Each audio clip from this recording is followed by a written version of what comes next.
സ്ഥാനാർത്ഥി പട്ടിക പുറത്തുവന്നതിന് ശേഷവും കോൺഗ്രസിലെ ഗ്രൂപ്പുകൾക്കിടയിൽ അമർഷം പുകയുന്നു. മുഖ്യമന്ത്രിയുടെ വിശ്വസ്തനായ ബെന്നി ബെഹനാനെ വെട്ടിയെങ്കിലും 4 പ്രധാന നേതാക്കൾക്ക് സീറ്റ് നഷ്ടപ്പെട്ടതിൽ സുധീരൻ ക്യാമ്പ് അസ്വസ്ഥരാണ്. കളങ്കിതരുടെ മണ്ഡലത്തിൽ സുധീരൻ പ്രചരണത്തിന് പോകേണ്ട എന്നാണ് അനുകൂലികളുടെ നിലപാട്. ബെന്നി ബെഹനാന്റെ പേര് വെട്ടാനുള്ള നീക്കത്തെ അവസാന നിമിഷം വരെ മുഖ്യമന്ത്രി എതിർത്തിരുന്നു. എല്ലാ പിടിവാശികളും അംഗീകരിക്കേണ്ടെന്ന് സുധീരനും AK ആന്റണിയും ഈ ഘട്ടത്തിൽ നിലപാടെടുത്തു. ഇതോടെയാണ് എ ഗ്രൂപ്പിന്റെ മാനേജരും മുഖ്യമന്ത്രിയുടെ വലങ്കയുമായ ബെന്നി പുറത്താകുന്നത്. കടുത്ത അതൃപ്തിക്കിടയിലും PT തോമസിനെ എതിർക്കാൻ കഴിയാത്ത നിലയിലേക്ക് എ ഗ്രൂപ്പ് നേതാക്കളും എത്തി. ഗ്രൂപ്പിലെ തന്നെ മറ്റൊരാളുടെ പേര് നിർദ്ദേശിച്ച് ബെന്നിയെ വെട്ടിയെങ്കിലും സുധീരനും നഷ്ടങ്ങളേറെയാണ്. മാറി നിൽക്കണമെന്നാവശ്യപ്പെട്ടവും അടൂർ പ്രകാശും KC ജോസഫും മത്സരിക്കുന്നതിനൊപ്പം സുധീരന്റെ ഏറ്റവും അടുപ്പക്കാരായ KP അനിൽകുമാറും ജോൺസൺ അബ്രഹാമും സ്ഥാനാർത്ഥി പട്ടികയിൽ തഴയപ്പെട്ടു. കോട്ടയം പത്തനംതിട്ട DCC അധ്യക്ഷന്മാരായ ടോമി കല്ലാനിക്കും P മോഹൻരാജിനും വേണ്ടി അവസാന നിമിഷം വരെ സുധീരൻ നടത്തിയ ശ്രമങ്ങളും പരാജയപ്പെട്ടു. പ്രധാന നേതാക്കളെ നഷ്ടപ്പെട്ടതിന്റെ അസ്വസ്ഥതകൾ എ ക്യാമ്പിലും സുധീരൻ ക്യാമ്പിലുമുണ്ട്. കളങ്കിതരുടെ മണ്ഡലങ്ങളിൽ KPCC അധ്യക്ഷൻ പ്രചരണത്തിന് പോകേണ്ടെന്ന നിലപാടും സുധീരൻ അനുകൂലികൾ സ്വീകരിക്കുന്നു. ദീർഘകാല രാഷ്ട്രീയത്തിൽ ഹൈക്കമാൻഡിന് വെല്ലുവിളിച്ചുള്ള നടപടികൾ ഉമ്മൻചാണ്ടിക്ക് ദോഷം ചെയ്യുമെന്ന വിലയിരുത്തലിലാണ് ഐ ഗ്രൂപ്പ്. തെരഞ്ഞെടുപ്പിന് ശേഷമുള്ള ഹൈക്കമാൻഡ് ഇടപെടലും ഉമ്മൻചാണ്ടി വിരുദ്ധർ പ്രതീക്ഷിക്കുന്നു. MR സജേഷ്, തിരുവനന്തപുരം. സ്ഥാനാർത്ഥി പട്ടിക പുറത്തുവന്നതിന് പിന്നാലെ കോൺഗ്രസിൽ തമ്മിൽ തല്ല്. മണ്ഡലത്തിന് വേണ്ടാത്ത സ്ഥാനാർത്ഥികളെയാണ് ഭൂരിപക്ഷം സ്ഥലങ്ങളിലും അടിച്ചേൽപ്പിച്ചതെന്ന് ആക്ഷേപം. തൃക്കാക്കരയിൽ PT തോമസിനെതിരെയും ഇരിക്കൂരിൽ KC ജോസഫിനെതിരെയും പ്രതിഷേധം ശക്തമായി.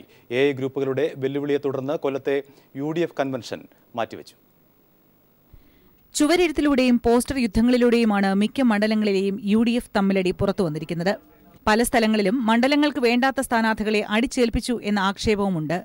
തൃക്കാക്കരയിൽ PT തോമസിനെ നിശ്ചയിച്ചതിന് പിന്നാലെ ചുവരെഴുത്തിലൂടെ പ്രതിഷേധം പുറത്തുവന്നു.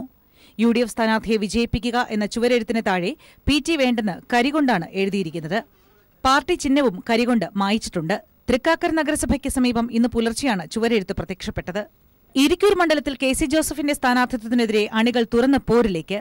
കോൺഗ്രസിന്റെ ഇരിക്കൂർ മണ്ഡലം പ്രസിഡന്റ് സ്ഥാനം രാജിവെച്ച് അബ്ദുൾ ഖാദർ KC ജോസഫിനെതിരെ മത്സരത്തിനിറങ്ങുമെന്ന് പ്രഖ്യാപിച്ചു. കണ്ണൂർ മണ്ഡലത്തിൽ സതീശൻ പാച്ചേനിക്കെതിരെ ലീഗ് അണികൾ നടത്തിയ പോസ്റ്റർ പ്രചരണവും UDFന്റെ സിറ്റിംഗ് മണ്ഡലം കൈവിട്ടുപോകുമോ എന്ന ആശങ്കയിലാഴ്ത്തിയിരിക്കുകയാണ്. പൂഞ്ഞാറിൽ UDFന്റെ കേരള കോൺഗ്രസ് M സ്ഥാനാർത്ഥി ജോർജ് കുട്ടി അഗസ്തിക്കെതിരെ വിമതനായി മത്സരിക്കുമെന്ന് യുവജന വിഭാഗം നേതാവ് സജി മഞ്ഞക്കടമ്പൻ വ്യക്തമാക്കി. കൊല്ലത്തെ റിബൽ ചിത്രം മറ്റൊന്നാണ്. മണ്ഡലത്തിലെ UDF സ്ഥാനാർത്ഥിക്കെതിരെ AI ഗ്രൂപ്പിന്റെ വെല്ലുവിളി. കൊല്ലത്ത് നടത്താനിരുന്ന UDF കൺവെൻഷൻ ഇതുമൂലം മാറ്റിവെച്ചു. AI ഗ്രൂപ്പുകൾ സ്വന്തം സ്ഥാനാർത്ഥികളെ മത്സരിപ്പിക്കാനും തീരുമാനിച്ചിട്ടുണ്ട്. ഇടുക്കി ജില്ലയിലെ ദേവികുളത്ത് UDF സ്ഥാനാർത്ഥി രാജാറാമിനെ INTUC പ്രവർത്തകർ വിരട്ടി ഓടിച്ചു. കോൺഗ്രസ് ഓഫീസിലെത്തിയപ്പോഴാണ് വിരട്ടി ഓടിച്ചത്. സ്ഥാനാർത്ഥി പട്ടിക പുറത്തുവന്നതിന് പിന്നാലെ പട്ടികയ്ക്കെതിരെ യൂത്ത് കോൺഗ്രസ് പ്രവർത്തകരും രംഗത്തെത്തി. ചെറുപ്പക്കാരെയും വനിതകളെയും പൂർണ്ണമായി അവഗണിച്ചതായി youth Congress general secretary Leena പറഞ്ഞു. ഗ്രൂപ്പ് മാനേജർമാരുടെ പെട്ടി ചുമക്കുന്നവർക്കാണ് സീറ്റുകൾ ലഭിച്ചതെന്നും അവർ തിരുവനന്തപുരത്ത് പ്രതികരിച്ചു. വിവിധ ബ്യൂറോകൾക്കൊപ്പം ന്യൂസ് ഡെസ്ക്. നിയമസഭാ തെരഞ്ഞെടുപ്പ് പ്രകടന പത്രിക ഈ മാസം 19-ന് പുറത്തിറക്കുമെന്ന് CPIM സംസ്ഥാന സെക്രട്ടറി കോടിയേരി ബാലകൃഷ്ണൻ അറിയിച്ചു. എല്ലാ വിഭാഗക്കാരെയും പരിഗണിച്ചുകൊണ്ടായിരിക്കും പ്രകടന പത്രിക പുറത്തിറക്കുകയെന്നും കോടിയേരി പറഞ്ഞു. ദിനകർ ചേരുന്നു തിരുവനന്തപുരത്ത് നിന്നും. ദിനകർ, വിവരങ്ങൾ. ഈ മാസം 19-നായിരിക്കും പ്രകടന പത്രിക പുറത്തിറക്കുക. ഇക്കാര്യം CPIM സംസ്ഥാന സെക്രട്ടറി കോടിയേരി ബാലകൃഷ്ണൻ വ്യക്തമാക്കുകയും ചെയ്തു.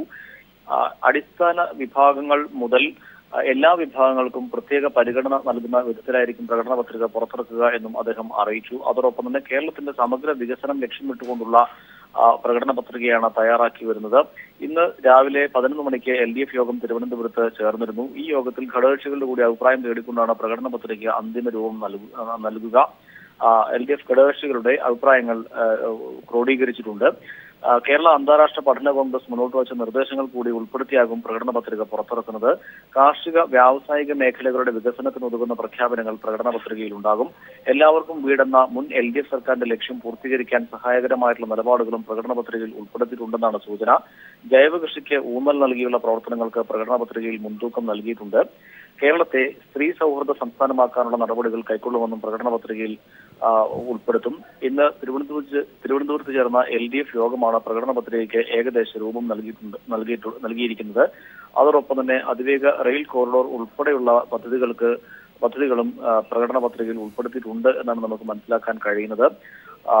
അതോടൊപ്പം തകർന്ന് തരിപ്പണമായി കിടക്കുന്ന വ്യാവസായിക മേഖല പുത്തൻ ഉണർവ് നൽകുന്നതിനുള്ള നിലപാടുകളും നടപടികളും പ്രകടന പത്രികയിൽ ഉൾപ്പെടുത്തിയിട്ടുണ്ട് എന്നാണ് നമുക്ക് മനസ്സിലാക്കാൻ കഴിയുന്നത്. വരും ദിവസങ്ങളിൽ ഇത് കൂടുതൽ ചർച്ച ചെയ്ത് അന്തിമ രൂപം നൽകിയ ശേഷം 19-ന് പ്രകടന പത്രിക പുറത്തിറക്കും. ഹാരി. KG ദിനകർ. മണ്ഡലം കൺവെൻഷനോടെ അമ്പലപ്പുഴയിൽ VS-ന്റെ തെരഞ്ഞെടുപ്പ് പ്രചരണത്തിന് ആവേശകരമായ തുടക്കം. ഭൂരഹിത കേരളം പദ്ധതി വഴി ജനങ്ങളെ കബളിപ്പിച്ച UDF സർക്കാർ 2820 ഏക്കർ ഭൂമി വൻകിടക്കാർക്ക് പതിച്ചു നൽകാനാണ് ശ്രമിച്ചതെന്ന് VS അച്യുതാനന്ദൻ കുറ്റപ്പെടുത്തി. അഴിമതി നടത്താൻ തട്ടിപ്പും വെട്ടിപ്പും നടത്തി കേരളത്തിന് നാണക്കേടുണ്ടാക്കിയ സർക്കാരാണ് ഉമ്മൻചാണ്ടി സർക്കാരെന്നും VS പറഞ്ഞു. മലമ്പുഴ മണ്ഡലത്തിൽ VS-ന്റെ തെരഞ്ഞെടുപ്പ് പ്രചരണത്തിന് വലിയ ആവേശത്തോടെയായിരുന്നു തുടക്കം. അഴിമതി വിഷയത്തിൽ UDF സർക്കാരിനെതിരെ VS ആഞ്ഞടിച്ചു. ഇങ്ങനെ അഴിമതിയും തട്ടിപ്പും വെട്ടിപ്പും ജനവഞ്ചനയുമൊക്കെയായി കേരളത്തിന് നാണക്കേടുണ്ടാക്കിയിരിക്കുകയാണ് ഉമ്മൻചാണ്ടി സർക്കാർ. ഇതിനൊരു ശുദ്ധികലശം ആവശ്യമാണ്. LDF-നെ വിജയിപ്പിച്ചുകൊണ്ട് അത് നിർവഹിക്കാൻ, ആ കലശം നിർവഹിക്കാൻ കഴിയും. വെള്ളാപ്പള്ളി നടേശനെയും പാർട്ടിയെയും VS കടന്നാക്രമിച്ചു. മൈക്രോ ഫൈനാൻസ് കേസിന്റെ വിധി വരുന്നതോടെ വെള്ളാപ്പള്ളിക്ക് പൂജപ്പുരയിലേക്ക് വഴി തുറക്കുമെന്നും VS പറഞ്ഞു. കേസിന്റെ വിധി വരുന്ന മുറയ്ക്ക് മിസ്റ്റർ നടേശന് പൂജപ്പുരയിലേക്കുള്ള വഴി നന്നായി തുറന്നു കിട്ടുമെന്നാണ് ഞാൻ ആശിക്കുന്നത്. പക്ഷേ ശ്രീനാരായണ ആദർശങ്ങളെ മുഴുവൻ ഒറ്റുകൊടുത്ത് BJP-യായി കൂട്ടുകൂടി ചേർന്ന് ഇപ്പോൾ വോട്ട് തട്ടാനുള്ള ശ്രമത്തിലാണ്. മൈക്രോ ഫൈനാൻസ് തട്ടിപ്പിലൂടെ ലക്ഷക്കണക്കിന് സ്ത്രീകളെ വഞ്ചിച്ച നടേശനും കൂട്ടർക്കും ചുട്ടപ്രഹരമേൽപ്പിക്കുകയാണ് വേണ്ടതെന്ന് ഈ തെരഞ്ഞെടുപ്പിൽ ഞാൻ നിങ്ങളോടെല്ലാം വിനീതമായി അഭ്യർത്ഥിക്കുകയാണ്. CPI നേതാവ് K. ഇസ്മായിൽ, LDF ജില്ലാ കൺവീനർ ചാമുണ്ണി, CPIM ജില്ലാ secretary CK Rajendran, NN Krishnadas തുടങ്ങിയ വിവിധ കക്ഷി നേതാക്കളും കൺവെൻഷനിൽ സംസാരിച്ചു. News bureau, Palakkad.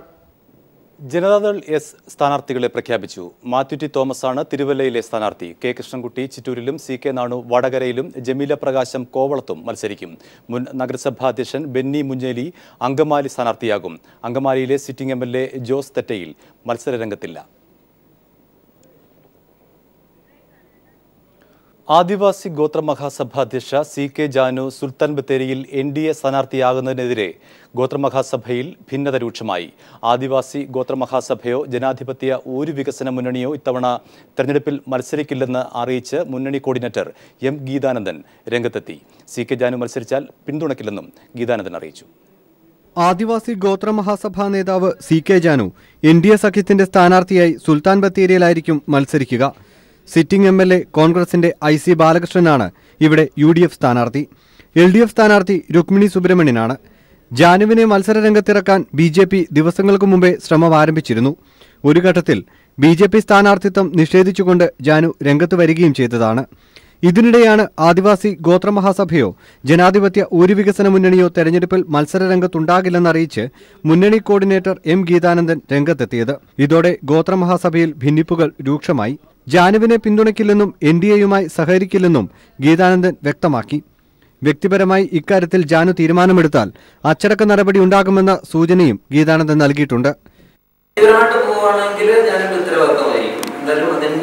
അന്തിമ തീരുമാനം അങ്ങനെ ഒരു ക്വസ്റ്റ്യൻ വന്നാൽ മനസ്സിലായി. ഇങ്ങനെ ഒരു വിഷയം ഇങ്ങനെ ഏറെ ഇട്ടുകൊണ്ട് ഞാൻ കമ്മിറ്റി കൂടുന്നുണ്ട്. കോട്ടയം എടുത്തിരുത്തി വെച്ച് 9 വൈകുന്നേരം ആരംഭിച്ച് 10 ക്ലോസ് ചെയ്യും. അപ്പോൾ അതിനകത്ത് തീരുമാനം പ്രഖ്യാപിക്കും.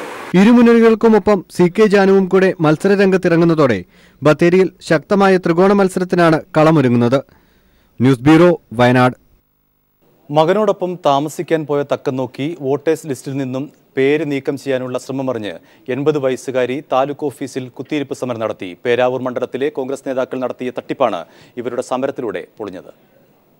ഒരാഴ്ച മകനോടൊപ്പം താമസിക്കാൻ പോയ 80 വയസ്സുകാരി ചിറമൽ നാരായണിയുടെ വോട്ട് തള്ളാനുള്ള കോൺഗ്രസ് പ്രവർത്തകന്റെ ശ്രമം പരാജയപ്പെട്ടു. പേരാവൂർ അസംബ്ലി മണ്ഡലത്തിലാണ് സംഭവം. മകനോടൊപ്പം താമസിക്കാൻ പോയ തക്കം നോക്കി കോൺഗ്രസ് നേതാവും ബൂത്ത് പ്രസിഡന്റുമായ കൂവക്കര ബാലകൃഷ്ണൻ 7ാം നമ്പർ ഫോറത്തിൽ നാരായണിക്കെതിരെ പരാതി നൽകുകയായിരുന്നു. നാരായണിയമ്മ വീട്ടിലില്ലാത്ത അവസരത്തിൽ തറവാട്ട് വീട്ടിൽ വോട്ട് നീക്കാതിരിക്കാൻ കാരണമുണ്ടെങ്കിൽ നേരിട്ട് ഹാജരായി ബോധിപ്പിക്കണം എന്ന നോട്ടീസ് ചുവരിൽ പതിച്ചതോടെയാണ് പ്രശ്നം രൂക്ഷമായത്. വിവരമറിഞ്ഞ നാരായണിയമ്മ കഴിഞ്ഞ ദിവസം രാവിലെ പരാതിയുമായി താലൂക്ക് ഓഫീസിലെത്തിയതോടെ പ്രശ്നം രൂക്ഷമായി. അപ്പോൾ ഇപ്പം പറയുന്നത് ഞങ്ങൾക്ക് വോട്ടില്ല, അതിനുള്ള കാരണം ഞാൻ അറിയില്ല. അപ്പോൾ ആ കാരണം നിങ്ങളെല്ലാവരും കൂടി എന്താണെന്ന് തീരുമാനിക്കണം, വോട്ടൊന്നും ചെയ്യണം. നാട്ടുകാരും പ്രശ്നത്തിൽ ഇടപെട്ടതോടെയാണ് പരിഹാരമായത്. പേരാവൂർ മണ്ഡലത്തിൽ യുവജന നേതാവ് ബിനോയ് കുര്യൻ ഇടതുപക്ഷ മുന്നണി സ്ഥാനാർത്ഥിയായതോടെ പരാജയഭീതി പൂണ്ട കോൺഗ്രസ് പ്രവർത്തകർ ഇടതുമുന്നണി വോട്ടുകൾ വ്യാപകമായി തള്ളാനുള്ള കള്ളപ്പരാതികൾ നൽകുന്നുവെന്ന പരാതിയും ഉയരുകയാണ്. പേരാവൂർ നിയോജക മണ്ഡലത്തിൽ പരാജയഭീതി പൂണ്ടിട്ടുള്ള MLA സണ്ണി ജോസഫ് മുൻകൈയെടുത്താണ് ഇത്തരത്തിലുള്ള ശ്രമമുണ്ട്. ഇത്തരത്തിൽ വ്യാജ പരാതി തന്ന് യഥാർത്ഥ വോട്ടർമാരെ വോട്ട് പട്ടികയിൽ നീക്കം ചെയ്യാൻ ശ്രമിക്കുന്ന കോൺഗ്രസ് നേതാക്കന്മാർക്കെതിരായിട്ട് കർശന നടപടിയെടുക്കണമെന്ന് ഇടതുപക്ഷ ജനാധിപത്യ മുന്നണി ആവശ്യപ്പെടുകയാണ്. കള്ളപ്പരാതി നൽകിയ കോൺഗ്രസ് നേതാവ് ബാലകൃഷ്ണനെതിരെ LDF നേതാക്കൾ തെരഞ്ഞെടുപ്പ് കമ്മീഷന് പരാതിയും നൽകി. News bureau, Kannur. സരിത നായരുടെ കത്തിന്റെ അടിസ്ഥാനത്തിൽ മുഖ്യമന്ത്രി ഉമ്മൻചാണ്ടിക്കെതിരെ മാനഭംഗ കേസ് ചുമത്തണമെന്നാവശ്യപ്പെട്ട് തിരുവനന്തപുരം ജുഡീഷ്യൽ 1ാം ക്ലാസ് കോടതിയിൽ ഹർജി. സ്ത്രീയുടെ അഭിമാനത്തിന് പോറലേൽക്കും വിധത്തിൽ മുഖ്യമന്ത്രി പെരുമാറിയതായി സരിത കത്തിലൂടെ ആരോപിക്കുന്ന സാഹചര്യത്തിൽ മുഖ്യമന്ത്രിക്കെതിരെ കേസ് എടുക്കണമെന്നാണ് ഹർജിയിലെ ആവശ്യം. മുഖ്യമന്ത്രിയെ കൂടാതെ KC വേണുഗോപാലിനെതിരെ ബലാത്സംഗത്തിന് കേസെടുക്കണമെന്നും ഹർജിയിൽ ആവശ്യപ്പെടുന്നു. ഇതേ ആക്ഷേപം ഉന്നയിച്ച് മ്യൂസിയം പോലീസിൽ പരാതി നൽകിയെങ്കിലും കേസ് എടുക്കാത്തതിനെ തുടർന്നാണ് കോടതിയെ സമീപിച്ചത്. ഹർജി ഫയൽ സ്വീകരിച്ച കോടതി ഏപ്രിൽ 12-ന് കേസ് പരിഗണിക്കാനായി മാറ്റി. ബിജു രമേശിന്റെ രാജധാനി കെട്ടിട സമുച്ചയം പൊളിച്ചു നീക്കാൻ സർക്കാരിന് ഹൈക്കോടതിയുടെ അനുമതി. പൊളിച്ചുമാറ്റൽ നടപടികളിലേക്ക് കടക്കും മുൻപ് കൃത്യമായ സർവേ നടത്തി സർക്കാർ ഭൂമിയും ബിജു രമേശിന്റെ ഭൂമിയും തരംതിരിക്കണമെന്നും ഹൈക്കോടതി നിർദ്ദേശം നൽകി. ഹൈക്കോടതി വിധിക്കെതിരെ അപ്പീൽ പോകുമെന്ന് ബിജു രമേശ് അറിയിച്ചു. ഓപ്പറേഷൻ അനന്തയുടെ ഭാഗമായി ഹോട്ടൽ പൊളിച്ചു നീക്കാനുള്ള കളക്ടറുടെ നടപടി സിംഗിൾ ബെഞ്ച് നേരത്തെ റദ്ദാക്കിയിരുന്നു. ഇതിനെതിരെ സർക്കാർ സമർപ്പിച്ച അപ്പീൽ അനുവദിച്ചാണ് chief justice Ashok Bhushan, justice AM Shafeeq എന്നിവരടങ്ങുന്ന ഡിവിഷൻ ബെഞ്ചിന്റെ വിധി. ഭൂസംരക്ഷണ നിയമപ്രകാരവും ഭൂമി ഏറ്റെടുക്കൽ നിയമപ്രകാരവും മാത്രമേ നടപടി സ്വീകരിക്കാവൂ എന്ന സിംഗിൾ ബെഞ്ച് വിധി നിയമാനുസൃതമല്ലെന്നും ഡിവിഷൻ ബെഞ്ച് വ്യക്തമാക്കി. ഡിസാസ്റ്റർ മാനേജ്മെന്റ് ചട്ടങ്ങൾ പ്രകാരം നടപടി സ്വീകരിക്കാൻ കളക്ടർക്ക് അധികാരമുണ്ടെന്നും കോടതി പറഞ്ഞു. പ്രധാന കെട്ടിടത്തിന് പരമാവധി നാശം കുറഞ്ഞ രീതിയിൽ മാത്രമേ കെട്ടിടം പൊളിച്ചു മാറ്റാൻ പാടുകയുള്ളൂ എന്ന് കോടതി നിർദ്ദേശിച്ചു. അതിനു മുൻപ് കൃത്യമായ സർവേ നടത്തി സർക്കാർ ഭൂമിയും ബിജു രമേശിന്റെ ഭൂമിയും തരംതിരിക്കണമെന്നും കോടതി വ്യക്തമാക്കി. ഹൈക്കോടതി വിധിക്കെതിരെ അപ്പീൽ പോകുമെന്ന് ബിജു രമേശ് പറഞ്ഞു. ഡിവിഷൻ ബെഞ്ചിനെ അധികൃതർ തെറ്റിദ്ധരിപ്പിച്ചതിനാലാണ് ഈ ഉത്തരവുണ്ടായതെന്നും ബിജു രമേശ് പറഞ്ഞു. News bureau, Kochi. കേരളത്തിലെ തെരുവുനായ വിഷയത്തിൽ സുപ്രീം കോടതിയുടെ ഇടപെടൽ. വിഷയം പഠിച്ച് റിപ്പോർട്ട് സമർപ്പിക്കാൻ 3-അംഗ സമിതിയെ നിയോഗിച്ചു.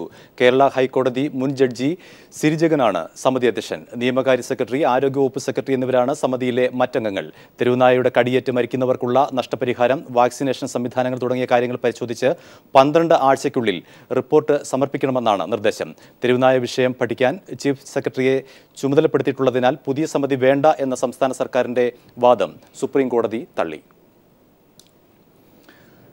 BCCIക്ക് സുപ്രീം കോടതിയുടെ രൂക്ഷ വിമർശനം. BCCI ക്രിക്കറ്റിന്റെ വികസനത്തിന് വേണ്ടി ഒന്നും ചെയ്യുന്നില്ലെന്ന് സുപ്രീം കോടതി കുറ്റപ്പെടുത്തി. ഫണ്ട് വിനിയോഗത്തിൽ അപാകതയും ചില സംസ്ഥാനങ്ങളോട് കടുത്ത അവഗണനയും കാട്ടിയെന്നും കോടതി കുറ്റപ്പെടുത്തി. ലോധ കമ്മിറ്റിയുടെ എല്ലാ നിർദ്ദേശങ്ങളും നടപ്പാക്കാൻ പ്രായോഗിക ബുദ്ധിമുട്ടുകൾ ഉണ്ടെന്ന് ചൂണ്ടിക്കാട്ടി BCCI നൽകിയ സത്യവാങ്മൂലം പരിശോധിച്ചതിന് ശേഷമായിരുന്നു കോടതിയുടെ വിമർശനം. സത്യവാങ്മൂലത്തോടൊപ്പം നൽകിയ 5 വർഷത്തെ ഓഡിറ്റ് റിപ്പോർട്ട് പഠിച്ച കോടതി ഫണ്ട് വിനിയോഗത്തിൽ അപാകതയുണ്ടെന്ന് വിമർശിച്ചു. 11 സംസ്ഥാനങ്ങൾക്ക് 1 രൂപ പോലും നൽകാത്തത് ശ്രദ്ധയിൽപ്പെട്ടപ്പോഴാണ് എന്തിനാണ് ഫണ്ട് നൽകുന്ന കാര്യത്തിൽ ചില സംസ്ഥാനങ്ങളോട് വിവേചനം കാട്ടുന്നതെന്ന ചോദ്യം കോടതി ഉന്നയിച്ചത്. ഗുജറാത്തിന് 50 കോടി നൽകിയപ്പോൾ ചില വടക്ക് കിഴക്കൻ സംസ്ഥാനങ്ങൾക്ക് 50 ലക്ഷം രൂപ മാത്രം അനുവദിച്ചത് എന്തുകൊണ്ടാണെന്ന് ജസ്റ്റിസ് TS ഠാക്കൂർ ചോദിച്ചു. സംസ്ഥാനങ്ങൾക്ക് നൽകുന്ന ഫണ്ട് ഏതു രീതിയിലാണ് വിനിയോഗിക്കുന്നത് എന്ന് പരിശോധിക്കാൻ സംവിധാനമുണ്ടോ എന്നും കോടതി ആരാഞ്ഞു. ക്രിക്കറ്റിന്റെ വികസനത്തിനായി BCCI ഒന്നും ചെയ്യുന്നില്ല എന്ന വിമർശനവും കോടതിയുടെ ഭാഗത്തുനിന്നും ഉണ്ടായി. പ്രായോഗിക ബുദ്ധിമുട്ടുകൾ പറഞ്ഞ് ലോധ കമ്മിറ്റി റിപ്പോർട്ടിലെ നിർദ്ദേശങ്ങൾ നടപ്പിലാക്കാതിരിക്കാൻ കഴിയില്ല എന്നും പരമോന്നത കോടതി വ്യക്തമാക്കി. പ്രമുഖ ഭക്ഷ്യ ഉൽപ്പാദകരായ Manjilas Double Horse multigrain flakes പുറത്തിറക്കി. ബ്രാൻഡ് അംബാസിഡർ ശോഭനയാണ് പുതിയ ഉൽപ്പന്നമായ ഡബിൾ ഹോഴ്സ് മൾട്ടിഗ്രെയിൻ ഫ്ലേക്സ് പുറത്തിറക്കിയത്. ഉന്നത ഗുണമേന്മയുള്ള ചോളം, റാഗി, ഗോതമ്പ് എന്നിവ ചേർത്താണ് പുതിയ ഉൽപ്പന്നം വിപണിയിൽ എത്തിക്കുന്നതെന്ന് മഞ്ഞിലാസ് ചെയർമാൻ സജീവ് മഞ്ഞില അറിയിച്ചു. Manjilas group managing director Vinod Manjila, director Santhosh Manjila തുടങ്ങിയവർ പങ്കെടുത്തു. തൃശൂർ നെല്ലിക്കുന്നിൽ തുറന്ന ഡബിൾ ഹോഴ്സ് കോർപ്പറേറ്റ് ഓഫീസ് ഉദ്ഘാടനവും നടി ശോഭന നിർവഹിച്ചു.